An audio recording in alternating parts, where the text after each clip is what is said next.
주간기획 특집 전지적 대표 시점 국민의힘 이준석 대표입니다. 안녕하십니까? 네, 안녕하십니까? 네, 반갑습니다. 먼저 당대표 공통 질문. 당대표가 된 후에 가장 우라통이 터졌던 순간은 네. 처음에 이제 당대표 되고 나가지고 한 달도 아니잖아요. 3주 동안 찬양 모드였잖아요. 그 다음에 이제 지지율 조금 휘청이니까 바로 이준석 리스크 이러면서 공격 들어오더라고요. 네. 그런데 이제 그때 보면은 이 방송 패널 하시는 분들이 참 의리가 없어요. 저를 잘 알면서 오만 가지 이상한 그 거짓 정보를 쏟아내시는 걸 보고. 김성애 대변인이 비판 많이 합니다. 아, 거긴 괜찮아요. 그래도 괜찮아요. 원래 적이었으니까. 근데 그 우리 편이라 생각했던 패널. 김병민. 뭐 쌓인 거 있어요? 실명 얘기하지 네. 않습니다. 실명하지 않습니다. 그래가지고 그런 거 보면서 네. 이거 제가 망하기 바라는 좀 주술적인 기대 갖고 있는 분들이 있구나 그런 생각을 했습니다. 예. 반대로 가장 속 시원했던 순간이 있다. 속 시원했던 일반적인 당대표랑 다르게 제가 처음에 들어오자마자 인사권 행사하기보다는 당원 늘리기로 좀 집중을 했거든요. 네. 이거 지금 보수 정당이 지금까지 힘들었던 거는 당원 구조화에서 굉장히 좀 편향돼 있어서 그래요. 제가 당대표 시작하기 전에 전당대회 때 호남 지역 당원이 전체 당원 중 0.8%였거든요. 네. 지금은 한 2.73%까지 개선이 됐어요. 올라가네. 네, 그때는 2030, 40 다 엮어가지고 20% 남짓했었는데 네. 지금은 신규 가입자 중에 거의 2030, 40까지 하면 절반이 넘습니다. 자, 오늘의 토크 주제 본격적으로 들어가겠습니다. 지금 뭐 전 세계적인 인기를 끌고 있는 드라마 오징어 게임에서 저희가 영감을 네. 얻어봤고요. 첫 번째 키워드, 대장동 의혹의 몸통. 네. 이 대장동 의혹과 관련해가지고 이재명 후보를 뭐 비판하기 위해서 네. 오징어 게임에 빗대서 네. 말씀을 하셨던데 이거 네. 너무 이게 스포예요. 아니 일본 플레이어까지만 해서 어떻게 알 수 있을까요? 네. 보신 분들만 공감할 수 있는 그런 그렇습니까? 내용이라서 오히려 네. 해당 그 프로그램 보시려고 많은 분이 달려갈 것 같아가지고 그 제작사는 뿌듯할 것 같은데 알겠습니다. 오히려. 네. 대장동 관련해가지고 어찌됐든 몸통은 이재명 후보다 이렇게 생각하신다는 거죠? 이재명을 이해하시려면 다 보고 오십시오. 그러면은 제가 말한 일본 플레이어가 무슨 의미인지 아실 겁니다. 네. 자연스럽게 또 스포를 홍보를 또 피해가네요. 자, 그 몸통 공격에 대해서 이재명 후보는 이거 너무 좀 과도한 공격이다. 뭐 이런 입장을 지금 내비치고 있는데 말이죠. 아니, 그 장면 잠깐 좀 보고 오겠습니다. 네. 네. 대장동 개발과 관련해서 한마디로 말씀을 드리면 노벨이 9.11 테러를 설계했다 이런 황당한 소리가 국민의힘에서 나오고 있습니다. 즉석에서 이 발언 감정과 한번 매겨 보겠습니다. 에이, 대표님 이거 또 빵원이. 뭡니까? 영원이 뭡니까 영원이? 가치가 없어 단위를 붙일 필요가 없어요. 영은 단위도 어차피 없다. 영이니까. 영이다. 예. 본인이 우선 노벨과 비견될 사람도 아닌데 과대망상이 극치다. 또 셀프 거칠어지네. 봉고파지 가시라. 제가 계속 얘기하는데 사실 노벨이 개발했던 다이너마이트라는 거는 이렇게 얘기하는 이유가 이제 무기로도 쓸 수 있고 아니면 평화적 용도로 이용될 수 있기 때문에 만든 사람은 몰랐다 이거 아닙니까? 네. 근데 본인이 그 사실상 설계했다는 그 대장동식 어쨌든 이런 수익 분배 구조라는 거는 하등에 쓸모가 없어요. 예, 나쁜 사람들의 의도 외에는. 그러니까 이거는 다이너마이트를 만드신 게 아니라 그냥 불량식품업자다. 그러니까 이거는 다시는 답습돼서는 안 된 안 좋은 형태의 어쨌든 개발 방식이다. 저는 이렇게 봅니다. 대장동 의혹이 뭐 이재명 후보만의 문제는 아닌 게 박상도 의원 아들이 퇴직금 50억을 받아서 논란이 됐는데 결국은 사퇴 탈당 선언을 했죠. 이후에 의원직 사퇴를 선언을 했습니다. 네. 우리 저 대표님이 뒤에서 좀 설득을 하셨다고 네. 봐야 되겠습니까? 아니요, 저는 어떻습니까? 설득이 아니 압박만 했습니다. 그냥. 예. 곽상도 의원이 지금까지 문재인 정부랑 맞서는 과정에서 여러 가지 뭐 투사 역할도 하셨고 하기 때문에 네. 안타까운 마음이 다들 있기 때문에 사실 되게 조심스러웠어요. 그래서 저도 이제 좀 템포 조절을 할까 이런 생각하고 있었는데 마침 조수진 최고위원과의 갈등 때문에 와, 그걸 오히려, 말씀하시네. 오히려 굉장히 조기에 좀 이런 결론이 나게 된 게 아닐까. 오히려 네. 그게 잘 된 일입니까? 그래서 이쪽에서의 설계자는 오히려 조수진 최고위원이었다. 네. 조수진 지금 최고위원이랑은 그럼 좀 갈등이 봉합이 됐습니까? 아니요, 봉합된 적이 없고 앞으로도 봉합되지 않을 것 같은데. 뭐 그렇게까지 말씀하세요? 저는 굉장히 실망했던 게 뭐 30대 대표님 나이 문제에다가 저희 아버지 문제에다가 다 이렇게 해서 기자들한테 단체 문자를 보내실 정도면은 저랑 관계를 지속시킬 의도가 있었다면 그렇게 보냈을까요? 저도 그래서 화나가지고 제가 그래서 그때로 대응한 건데 너무 심했다 이번에. 예. 예.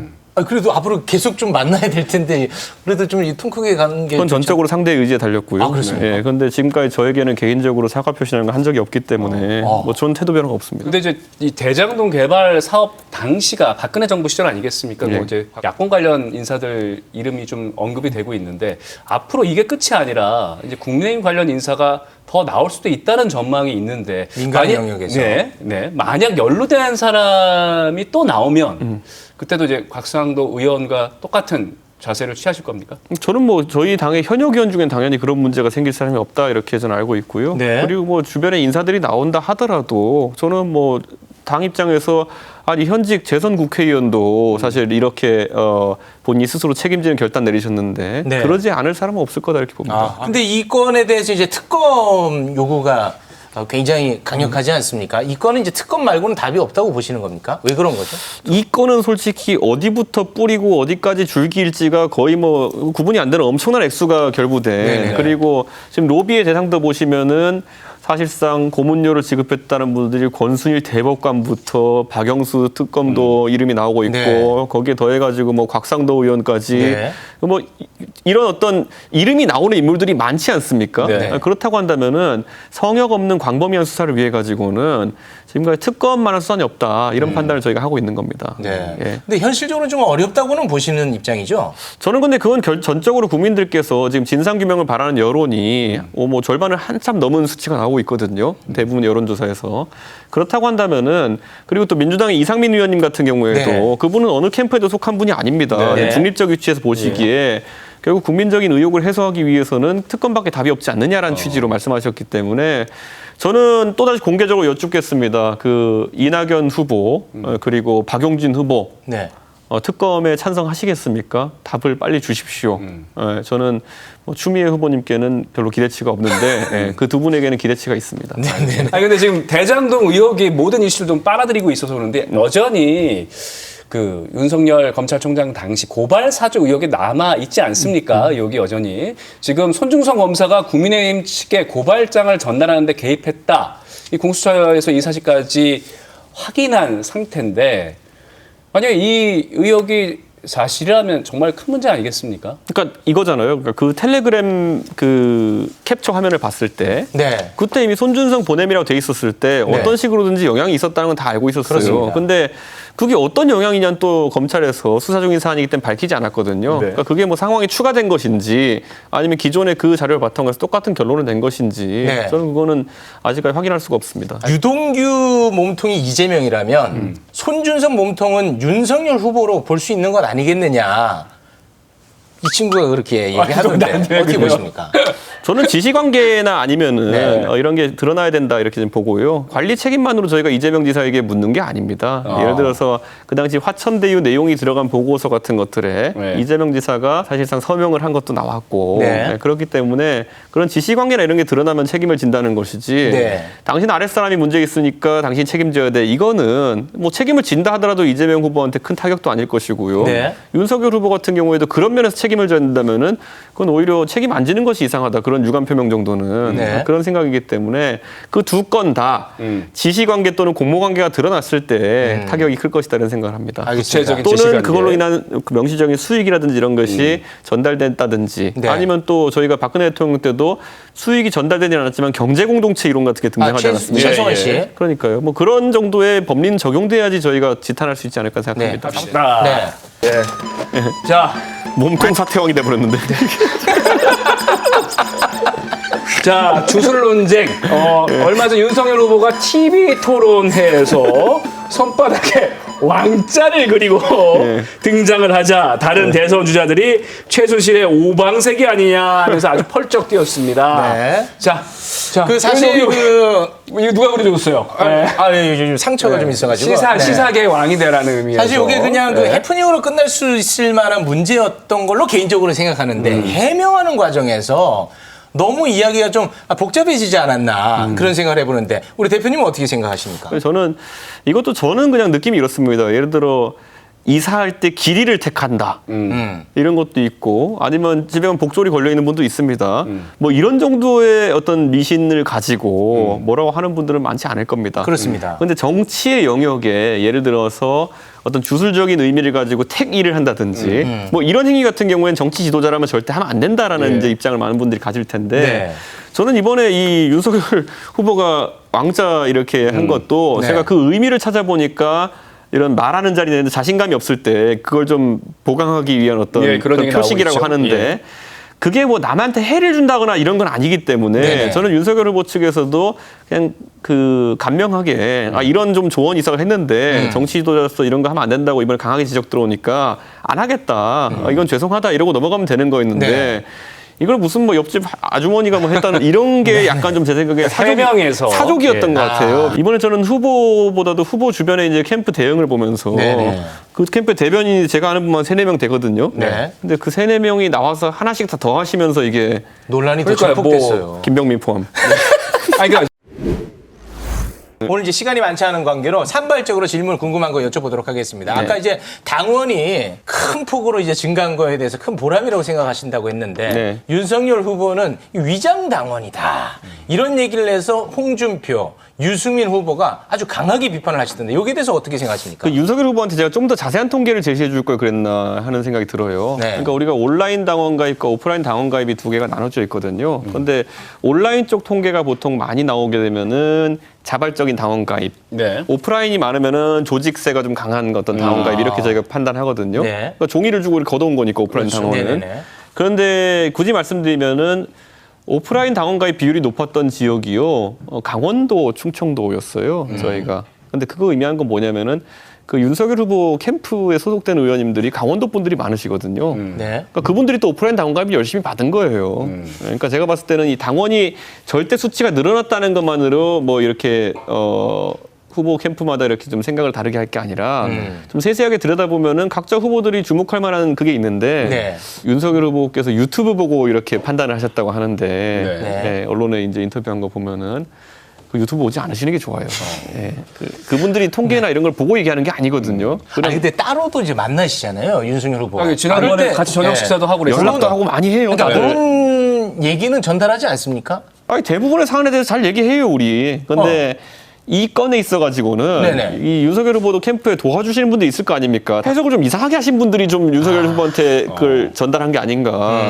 제가 봤을 때는 지금 제가 그냥 굳이 통계에서 드러난 것을 봤을 때 윤석열 후보가 위장 당원을 의심하거나 네. 아니면 본인이 좀 불리한 당원 구조라고 볼 이유가 없거든요. 제가 이 건에 대해 윤 후보랑 다시 얘기한다 그러면은 좀 더 상세하게 설명을 하겠습니다. 예, 그거는. 알겠습니다. 네. 아까 이제 조수진 최고위원에 대해서 깜짝 깜짝 놀랄 진짜, 정도로 진짜. 너무 솔직하게 예, 말씀하셔가지고. 예, 예. 앙금이 굉장한 것 네. 같아서. 근데 그 최고위원 중에 대표님이랑 지금 표면적 갈등을 일으켰던 분이 이제 최근에는 조수진 위원, 그전에는 배현진, 그전에는 김재원.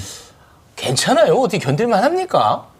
이게 있어요. 네. 그 전당대회 때 원래 과거에 그 집단 지도 체제라고 하죠. 네. 그러니까 한 선거를 치러가지고 1등 하는 사람이 대표, 2등 하는 사람이 수석 최고위원, 3등이 그다음 최고위원 이렇게 순서대로 앉는 구조화에서는 이런 갈등이 많았는데 지금 제가 뽑힌 거는 단일성 지도 체제예요. 대표가 대표 리그에서 뽑히고 최고위원은 최고위원 리그에서 뽑히고 그렇죠. 그게 상하관계를 두는 리그거든요. 네. 근데 아마 그 부분에 있어가지고 제가 아까 처음에 인사권이라는 걸 많이 안 휘둘렀다 그랬잖아요. 네네. 그러다 보니까 또 제가 최고위원들 자율성을 좀 존중하고 제가 김재원 의원한테 맨날 그래요. 방송 가서 하고 싶은 말 다 하시라고. 예. 김재원 최고위원 또 입담이 좋잖아요. 네. 방송 가서 가끔은 저 까기도 하고 뭐 또 네. 저 칭찬도 하고 이렇게 하잖아요. 네, 요즘은 좀 예, 조심하세요. 좀 많이 삼가더라고요. 아니 근데 저는 그게 김재원 최고위원 매력이라 보는 거예요. 거기서 당대표 좀 싫어할 만한 얘기도 할 수 있고 저는 그거 뭐라 안 해요. 저도 조수진 최고위원도 뭐 말하는 거 뭐라 안 해요. 저한테서 제 앞에서 아니면 회의 자리에서. 그런데 그날의 그 건은 그러니까 회의에 참석 안 했는데 회의 내용을 모르고 하여튼간 굉장히 곡해해가지고 단체 문자를 쏜 거 아닙니까 기자들한테. 그거는 조금. 그거는 제가 봤을 때는 왜 그런지 제가 이해를 못하기 때문에 좀 그거는 좀. 대표하고 이제 그 최고위원하고 이제 따로 뽑혔다고 했으니까 그러면 서로 약간의 그 주도권 싸움 이런 것도 좀 있습니까? 할 게 없어요. 대표 단일성 지도 체제예요. 원래 제가 제 힘을 발휘해가지고 제가 다 밀어붙일 것 같으면 할 수 있어요. 그러니까 제가 그 단일성 지도 체제를 굉장히 집단 지도 체제처럼 운영하는 것뿐이지. 네. 제가 작성하고요. 제 지명직 최고위원 제가 임명하고요. 그때부터 네. 시작해서 수로 다 밀어붙이면은 당 운영 마음대로 할 수 있어요. 근데 제가 그렇게 안 한다는 거 아니까 이제 많은 분들이 오해하시는 분들이 있는 것 같은데. 어차피 저는 이런 생각해요. 제가 제일 젊으니까 정치는 제가 제일 오래 하겠지. 아, 그래요? 여유를 네. 가지고. 아, 여유 있는 모습. 네. 아, 너무 아름답습니다. 네. 자, 이제 이낙연 후보가 네. 종로에서 의원직 사퇴했잖아요. 네. 뭐 예전에 이제 종로가 이제 비었으니까 보궐선거 얘기가 계속 아니, 안 나왔는데 안 나가신다고 한다고 그랬는데 얘기했어. 계속 얘기가 나와서 이거 아니, 어떻게 된 거지? 안 해. 왜 계속 얘기가 나오는 거예요? 제가 삼낙선 소리 들으면서 지금까지 정치하면서 버틴 거는 네. 제가 국회의원이 되고 싶은 게 아니라 상계동 국회의원이 되고 싶기 때문입니다. 여러분. 네네. 이 얘기는 뭐 더 이상 안 더 하겠습니다. 이상 안 하면 되는 거죠? 선거운동할 기회를 줘서 감사합니다. 네, 이거는 아니야. 몇 차례 얘기했어, 몇 아니, 차례. 유승민 후보가 명분 있으면 나올 수도 있다는 얘기를 했대요. 유승민 후보 얘기 안 듣는 사람이에요. 알았어요. 네. 그러면 이걸로 마무리. 네, 마무리. 이걸 끝. 본인이 나가고 싶은 거 아니에요? 아, 제가 무슨. 네. 공천 좀 나갈 거예요? 아니, 무슨 말씀이세요? 네. 알겠습니다. 왜 웃어? 왜 좋아해? 왜 좋아해? 왜 아니, 좋아해? 그만해. 이런 식으로 아니, 뭐라고? 그만해. 왕까지. 지금 그만해. 2만 명 넘게 보고 있어. 아이, 왕자까지 나가려는 거 아니에요? 아이, 그만해. 네. 이거 저희가 오늘은 요 정도에서 좀 보내드릴 테니까요. 네. 앞으로 아니 진짜 보세요. 이렇게 많은 분들이 좋아하고 기다리시는데 솔직히 말해서 더 라이브 나올 때 케미가 좋다는 얘기 많이 들으시잖아. 지금 동접자 또 2만 근데 넘었어요. 제안할게 뭐든지 하세요. 최욱 씨도 카메라 들고 네. 우리 방에 와서 한번 방송해요 그럼. 아, 당대표. 제가 지금 제작진이 콜했어, 콜. 나는 못 가. 당 대표실에 귀찮은 건 못해. 와가지고 그 당원 가입도 하시고. 아이, 그런 얘기 큰일 날 소리야. 이거 하시면 또. 이거 바로 옆인데 여기 500m인데. 알겠어요. 두 분이 알아서 하세요. 왜또 발음백을 아니, 뭐 해? 여쭤보세요. 누가 까탈스러운 거예요? 오늘 여기서 보내드리도록 하겠습니다. 국민의힘 이준석 대표님 함께해 주셔서 대단히 고맙습니다. 고맙습니다. Stay